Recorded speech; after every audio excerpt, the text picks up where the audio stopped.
So when I first joined Gong, I got a LinkedIn message from a fabulous woman who was one of our board members called Kelly Wright. She sent me a message saying, "Congrats, Wendy. I hear you're an absolute rock star and delighted you're on board." I wrote back and I said, "Thanks a million. I have massive imposter syndrome and I hope I live up to the hype." She wrote back and said, "You are exactly where you are meant to be." And she is right. And I say that absolutely without any air of being smug. So let me explain. When I was a little girl, my favorite stories were Alice in Wonderland and The Wizard of Oz. I love a good adventure and I love a thrill more than most. My sport of choice was 3-day eventing. It's a horse sport, which is like a triathlon for horses, dressage, show jumping, and cross country. And it's also one of the most dangerous sports in the world, behind base jumping, which is where people throw themselves off cliffs, which sounds ludicrous, frankly. But anyhow, I love the sport. I love the adrenaline. I was good at it. At 15, I represented Ireland at the European Championships and I loved it. And I loved the thrill of it. But I also had a massive fear of failure. And one of the best examples I have of this is that I refused to put myself forward for something called the Pony Club A test. And the way it works is you're in the Pony Club until you're 21 and you do all these exams and move up the levels and you have to pass every exam to be able to qualify for the ultimate test, which was the A test. So I had passed all of these. I was one of the top athletes at my sport in Europe at the time, and yet I refused to go for this test in case I failed because I was afraid of being found out. And so this is the first major theme in my career. I love adrenaline, I love thrills, I seek out risk, but I do have a fear of failure and I do have imposter syndrome. The second major theme from my career is that I've never had a master plan. When I was a little girl, I wanted to be a vet. So far, so standard. And I never really questioned this again until the moment, age 18, when I was offered a place at University College Dublin to study veterinary.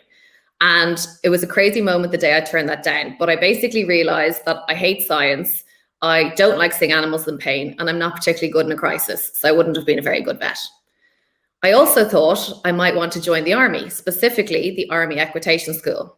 Yes, Ireland has an army, and as army goes, it's a pretty good one to join because we're neutral. So I did all of the equestrian tests, I did the physicals, I did all of the tests needed. I got through to the final 6. It was notoriously male dominated. I was the only female in the final 6.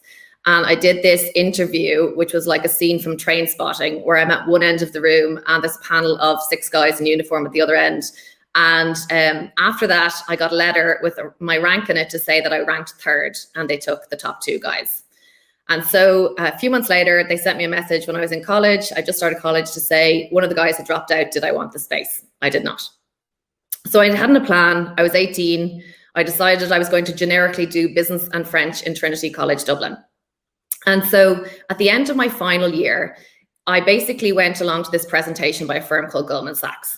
I went along because there was free food and free booze. And so I thought it sounded like a good way to spend an evening. So while I was there stuffing my face, a lot of well-meaning Goldman people were telling me about how they start work at 6 a.m., which I thought sounded terrible, but they were claiming to love their job. And then something happened that changed my life. I saw a video of the trading floor. And in that, I recognized that thrill and that adrenaline that I'd sought out in my sporting life. And I was absolutely hooked. So I applied for Goldman Sachs, and 32 interviews later, I'm going to repeat that, 32 interviews later, I got the job.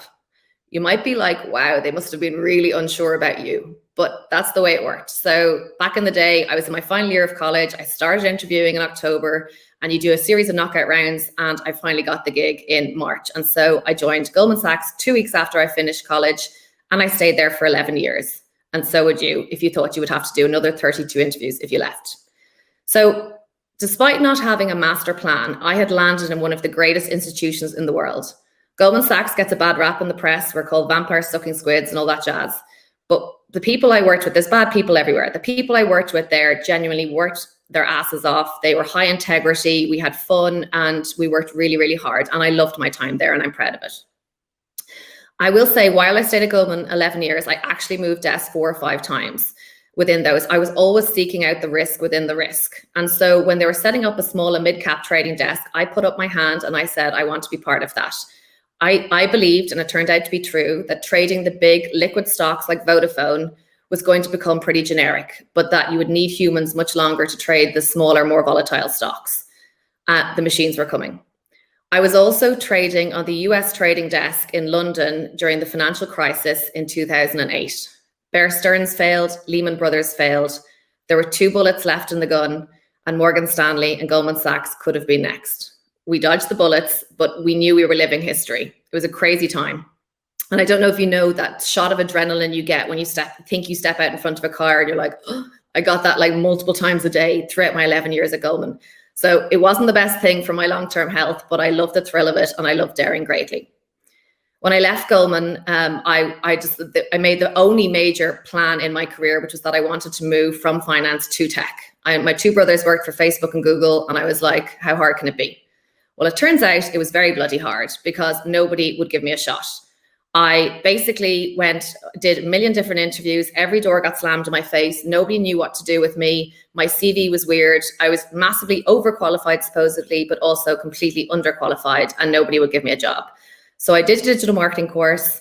I kept applying for jobs. I kept getting rejected until finally Felicity McCarthy at Facebook took a chance on me on a contract on a marketing role on our team at Facebook. So I got my foot in the door, and then I worked my butt off, and I wanted to scrap my way back up. And I was interviewing for manager roles there when Adroll came along. Adroll was a startup. Facebook was a sure bet. I took the risk and I joined Adroll. And from there, I went on to have great jobs at Dropbox and most recently CarGurus. I spent 3.5 wonderful years at CarGurus, and I loved my time there. And I was firmly in the unhirable category when Gong came knocking. I didn't know anything about Gong. I'd heard the buzz, but I'd never seen the product. But something about this company made me pause. The recruiter was persistent. And so I messaged my mentor at HubSpot, and she said, it's a great company, you should take the call. And 3 weeks later, I got offered the job. It was never part of my plan, but remember, I never have a plan. And there's a lot of freedom and joy in that. And so I joined Gong to dare greatly. And why do I keep talking about daring greatly? Daring greatly is a phrase that was coined by Brené Brown. She talks about the fact that change brings risk, and risk makes you vulnerable, and that's okay. She refers to Theodore Roosevelt's Man in the Arena speech. I'm paraphrasing, but he says, it's not the critic that counts. The credit belongs to the man who is in the arena, whose face is marred by dust and sweat and blood, who, if he succeeds, knows the triumph of high achievement, and if he fails, at least he fails while daring greatly. I joined Gong to dare greatly. I am now an endangered species because a report by Frontline Ventures shows that 50% of first hires in EMEA get fired within the first 2 years. So I have a 50-50 chance of making it, but I'm okay with that because I choose to dare greatly. And I love the phrase, but what if I fall? But oh my darling, what if you fly? And so bottom line, my career is the story of the freedom of not having a plan, the joy of daring greatly, and the courage to take risks knowing I may fail. I hope you too have the courage to take risks. For me, I am exactly, as Kelly Wright said, where I am meant to be, come what may. And you know what?